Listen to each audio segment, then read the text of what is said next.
Today we're here with our Executive Vice President of Flight Operations at Aviation Performance Solutions. We're going to talk about Randy's epiphany as an instructor and really whatever he wants to share about his experiences here at Aviation Performance Solutions when it comes to upset prevention recovery training.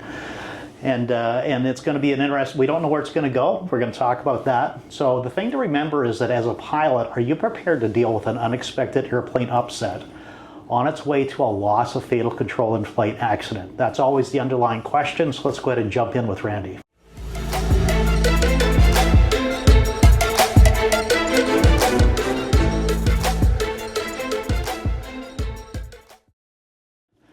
All right, Randy, well, thanks for being here today. So, the only thing I'd let you know is I wanted to interview about your thoughts and your epiphanies when it comes to, your experiences as an instructor at Aviation Performance Solutions. And so just want to share with the folks what your insights are. I know you took some notes. Is there something in particular you wanted to start with? Maybe start with who you are, your background, real briefly.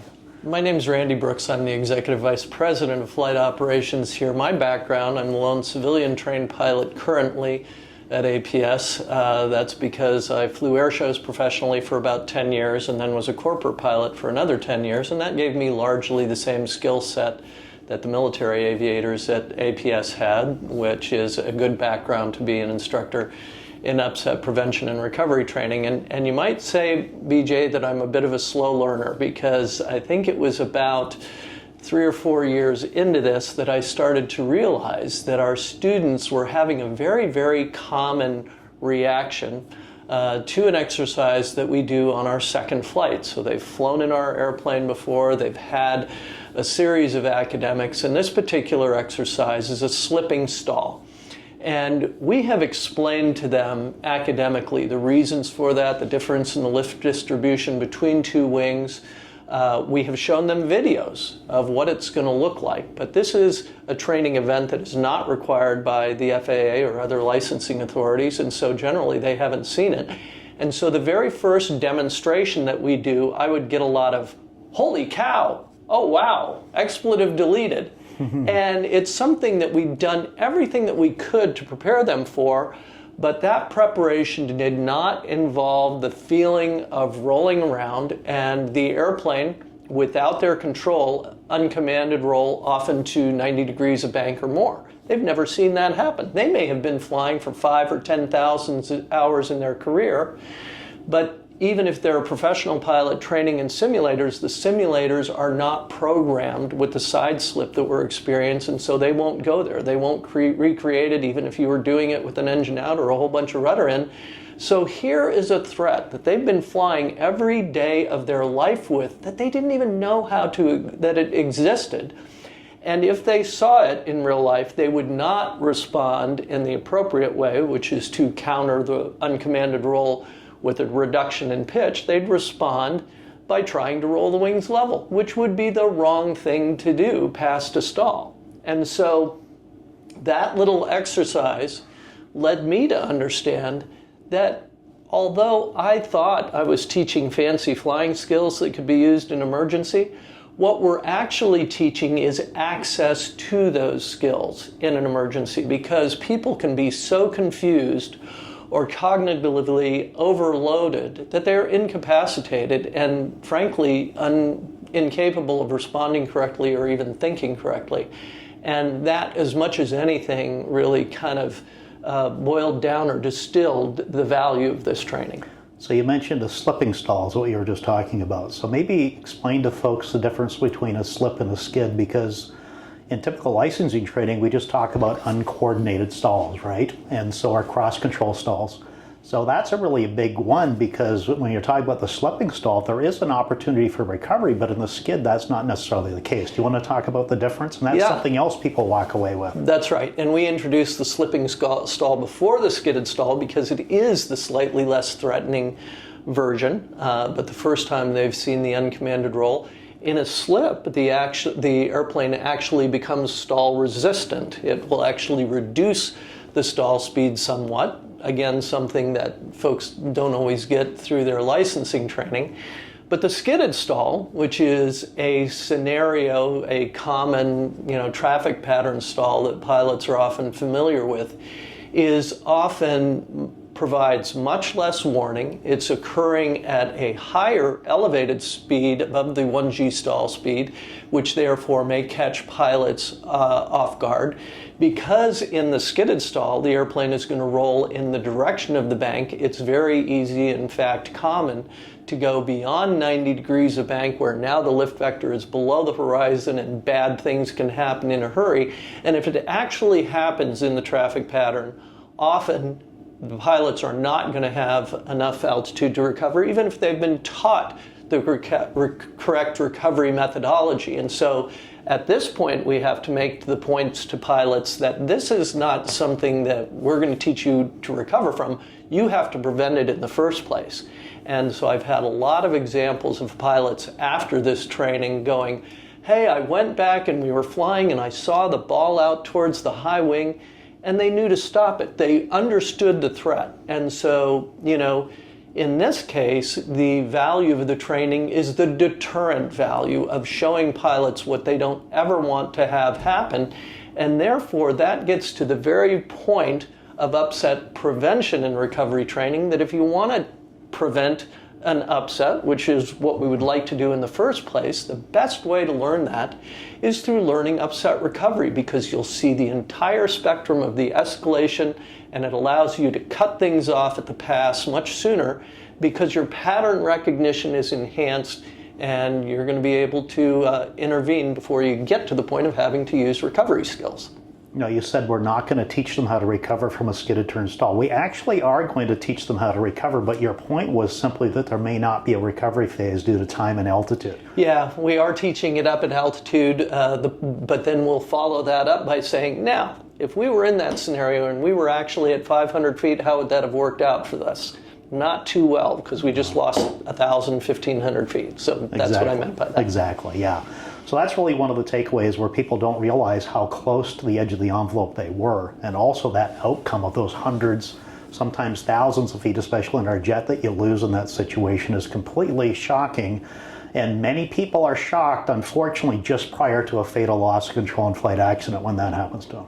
And I think one of the things that's confusing for us as instructors here is seeing this and understanding it on a daily basis is, gee, why don't other people appreciate the loss of control and flight risk? And I think that it's largely because professional pilots are generally training in a level D simulator, and that level D simulator is not required by the FAA to be able to replicate these types of cross-controlled stalls. And so a lot of times pilots have never seen these things before in their lives. Yeah, even an extended envelope simulator that we do, tons of training through our air carriers and extended envelope change 2 Part 60 simulators, is that by design they're limited to a certain number of degrees beyond critical angle of attack and very limited in the beta or the side slip associated with it. So, and you're in a simulator. You know it's on the ground, you know you're not in any real danger, and so training at a real airplane at a safe altitude with a competent instructor is really, a great way to do that. So one of the things we talk about in our video series, and we're interviewing our customers, as you know, is the transformation they go to. Can you think of a story or maybe an experience that you've had, or experiences in general, the difference between pilots when they arrive and perhaps some preconceptions, and then what it's like after the program? And I'm not saying that preconceptions are negative necessarily, just what they expect, is it what they get? So a sort of a graduation exercise, if you will, is when we have prepared students, when we've made them well-programmed little robots that are going to respond in the ways that they have been taught. One of the only times in the course where we do not tell them that an upset is coming is a wake turbulence-like upset that we generate without telling them. And I must say I rather enjoy this part of the job, because I'll talk to them about their favorite sports team. I'll talk to them about their kids. I'll do anything I can to get their head out of the cockpit, and then whammo, they're upside down, recover. And they dutifully go through our exercise, our recovery strategy that they've been taught, and it is almost 100% of the time within the limitations of their aircraft. Now, these might not be the most technically correct or pretty recoveries that they do. They might not win a bunch of style points, but we'll talk about it afterwards, and I'll say, now, what would have happened to you if that had occurred to you prior to this training? And almost to a person, they'll say, well, I probably would have pulled back and into the ground and it would have been catastrophic and we could have lost the aircraft. And so we want them to leave with the demonstrated confidence that this training is going to be there for them in the future if they perpetuate it with recurrent training.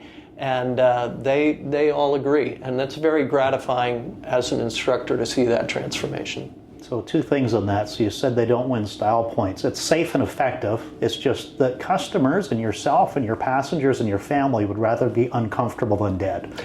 And so that's really the key to it, that we're training safe, effective outcomes here at APS within the performance capabilities of the airplane that you fly each and every day. That's actually a great point, BJ, because a lot of pilots are trying to be precise, and they can do instrument approaches and a lot of procedures with a very specified objective standard. And in upset recovery, we're just looking for safety. So there can be sometimes a couple of different options or alternatives, and we'll go through what a low risk or high risk kind of input could be.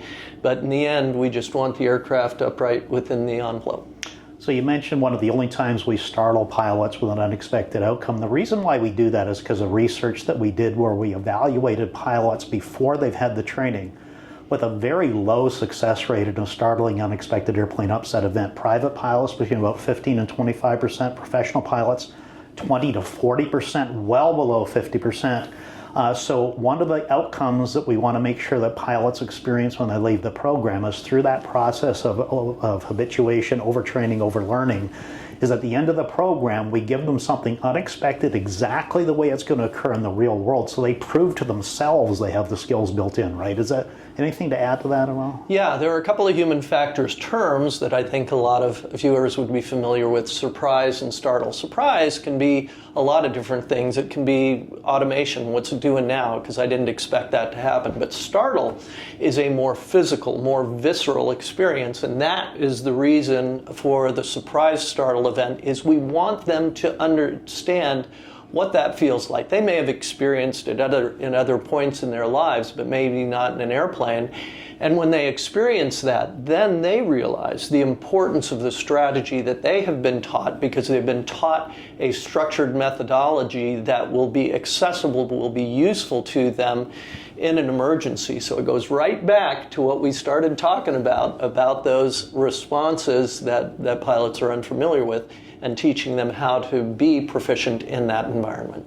Okay, well, this is a nice long video. I think it's been very interesting. And of course, we're not here to sell anything. We're just trying to provide information to everybody. So any kind of words of wisdom you could give to folks out there that are wondering about upset prevention, recovery training, and whether it's something that they would actually need? Because one of the things we find is that many pilots feel like they are unique, they are special, they don't have this gap in their skill sets. But unfortunately, what we find is that it's very prevalent. It's very rare that pilots aren't susceptible to this threat until it's too late. Any thoughts to share with folks on that? Sure, BJ. We know that people are trying to be good pilots. They're trying to be safe, but they have a lot of different considerations. Should I spend money on this or that, my time on this or that? And I'll just share with our listeners the response that I get from the people that have gone through this training. Some people enjoy it more than others, but I've never once in the 1,500 plus pilots that I have trained had anybody that left that didn't feel that it was 100% worth their time, that they didn't leave a better, safer pilot. So if you're in the position of trying to evaluate whether or not this is something that you should do, I'll just point you to all of those 1,500 plus pilots that have unanimously agreed that they were very, very grateful and happy that they pursued this training. And those are not just owner-operators or light general aviation pilots. Those are turboprop operators, business jet operators, single pilot, crewed operations, corporate executive 135 airline pilots. It's across this gap, or these fatal gaps in skill sets, is prevalent. It's an industry training deficiency.